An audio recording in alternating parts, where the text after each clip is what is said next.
নমস্কার। কালীকথার এই পর্বে আমাদের হিন্দু সম্প্রদায়ের মধ্যে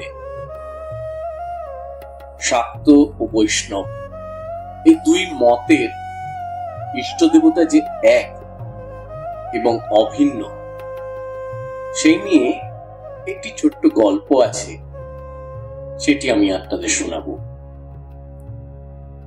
আসলে আমরা দেখি একই মন্দির চত্বরে কিংবা একই পরিবারে যেমন শাক্ত ধর্মের মহামায়া আদ্যা শক্তির উপাসনা হয়, তেমনি পরম ব্রহ্ম শ্রীকৃষ্ণেরও সমানভাবে তারও উপাসনা হয়। আমরা একই মন্দির চত্বরে যেমন দেখি শিব, দুর্গা, কালী, গণেশ, আবার শ্রীকৃষ্ণ রাধিকারও মূর্তি আমরা দেখতে পাই। এই প্রসঙ্গে স্বামী বিবেকানন্দের একটি কথা খুব উল্লেখযোগ্য। তিনি মজা করেই বলেছিলেন যে আমাদের দেশে সেই বুড়ো শিব বসে আছেন, মা কালী পাঁঠা খাচ্ছেন, আর বংশীধারী বাঁশি বাজাচ্ছেন চিরকাল। পুরুষোত্তম বংশীধারী ও প্রকৃতি স্বরূপা আদ্যাশক্তি মহামায়া যে এক, তা এই গল্পটি শুনলেই আপনারা বুঝতে পারবেন। বৃন্দাবনের নিঝুম রাত, মাসের সুরে মাতাল হয়ে রাধারানী সব বাধা পার করে যমুনার তীরে অভিসারে ছুটে যেতেন। কিন্তু একদিন বিপত্তি ঘটল। রাধার স্বামী আয়ান ঘোষ আর শাশুড়ি জটিলা সন্দেহ করে তার পিছু নিলেন। সমাজ, সংসার আর স্বামীর ভয়ে বিহ্বল রাধা তখন একেবারে নিরুপায়। লোকলজ্জার হাত থেকে বাঁচতে আর নিজের কৃষ্ণ প্রেমকে রক্ষা করতে তিনি যমুনার তীরে এক বটবৃক্ষের নিচে বসে আকুল হয়ে আদ্যাশক্তি মহামায়াকে ডাকতে শুরু করলেন। ভক্তের আর্তনাদে স্থির থাকতে পারলেন না ভক্ত বৎসল শ্রীকৃষ্ণ। তিনি রাধাকে রক্ষা করতে এবং আয়ানের সন্দেহ দূর করতে এক অদ্ভুত লীলা রচনা করলেন।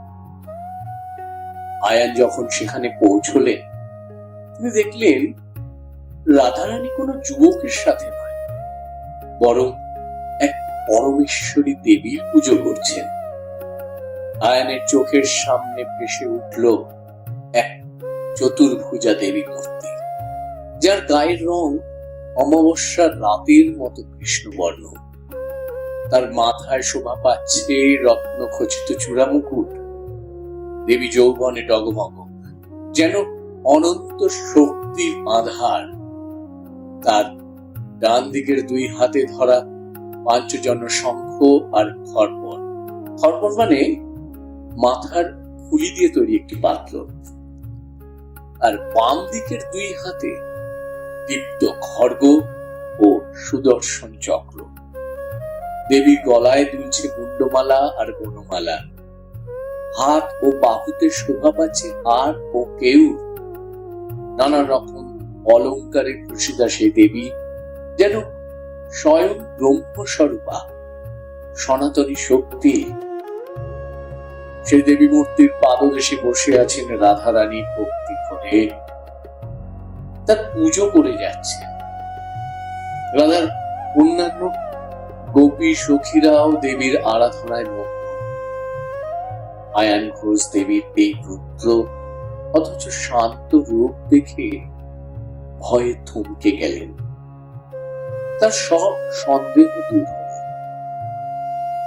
আয়ান ভক্তি ভরে দেবীকে প্রণাম করলেন এবং রাধাকে পরম সতী বলে মেনে নিলেন। লোক লজ্জা আর স্বামী ভয় থেকে মুক্তি পেয়ে রাধারানী মনে মনে তার প্রাণনাথ শ্রীকৃষ্ণকে ধন্যবাদ জানালেন, কারণ তিনি জানতেন এই দেবী আর কেউ নন, স্বয়ং শ্রীকৃষ্ণই তার জন্ম, তার জন্যই এই রূপ ধারণ করেছে।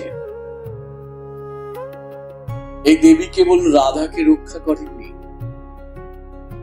তিনি ধর্ম, অর্থ, কাম ও মোক্ষ প্রদানকারিণী। তিনি মানুষের জীবনের সব দুঃখ, দারিদ্র আর শোক নাশ করেন। ভক্ত যখন সব দিক থেকে অসহায় হয়ে তাঁর শরণ নেয়, তখন মা রূপে তিনি সব ভয় দূর করেন এবং মোক্ষ দান করেন।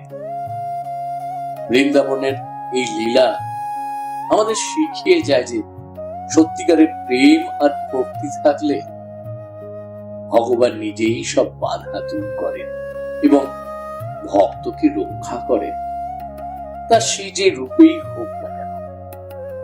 শ্রীকৃষ্ণ আর কালিকা যে অভিন্ন একই রূপ, এই গল্পটি তারই প্রমাণ। ভালো থাকবেন। আবার অন্য কিছু গল্প নিয়ে এই কালীর কথায় আবার আসবেন। নমস্কার।